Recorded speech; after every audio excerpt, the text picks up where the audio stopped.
ভোরে সূর্যোদয়ের সঙ্গে সঙ্গে রাজশাহীতে শুরু হয় স্বাধীনতা দিবসের আনুষ্ঠানিকতা। জাতির শ্রেষ্ঠ সন্তানদের শ্রদ্ধা জানাতে মানুষের ঢল নামে শহীদ বেদি ও শহীদ মিনারে। দলে দলে উপস্থিত হয়ে ফুল দিয়ে বিনম্র শ্রদ্ধা জানান প্রশাসনিক কর্মকর্তা, বিভিন্ন রাজনৈতিক, সামাজিক ও সাংস্কৃতিক সংগঠন সহ সর্বস্তরের মানুষ। ৭১-এর স্মৃতিকে ধারণ করেই আবার নতুন করে তারা যে দেশটা গঠন করছে, এটা অবশ্যই ৭১-এর স্মৃতি থাকতেই হবে। জুলাই অভ্যুত্থানের মাধ্যমে এইখান থেকে বাংলাদেশ তার কাঙ্ক্ষিত লক্ষ্যে পৌঁছাবে। ৭১-এর চেতনাকে ধারণ করার প্রত্যয় ব্যক্ত করেন সর্বস্তরের মানুষ।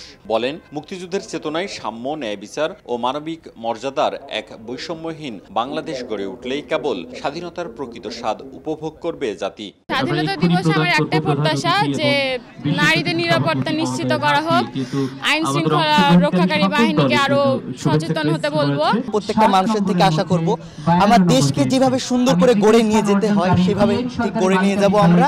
এদিকে অনুষ্ঠিত হয় স্বাধীনতা দিবসের কুচকাওয়াজ। জাতির শ্রেষ্ঠ সন্তানদের স্মরণ করে দেশপ্রেম ও স্বাধিকার আন্দোলনের গৌরব গাথা তুলে ধরা হয়। ২৪-এর ছাত্র জনতার গণ অভ্যুত্থানে নিহত এবং আহত সকলকে, যাদের আত্মত্যাগের বিনিময়ে আমরা একটি বৈষম্যমূলক বাংলাদেশ বিনির্মাণের পথে এগিয়ে যাচ্ছি। এছাড়া ৭১-এর সব শহীদের আত্মার শান্তি কামনায় জেলার বিভিন্ন ধর্মীয় প্রতিষ্ঠানে দোয়া ও প্রার্থনার আয়োজন করা হয়েছে।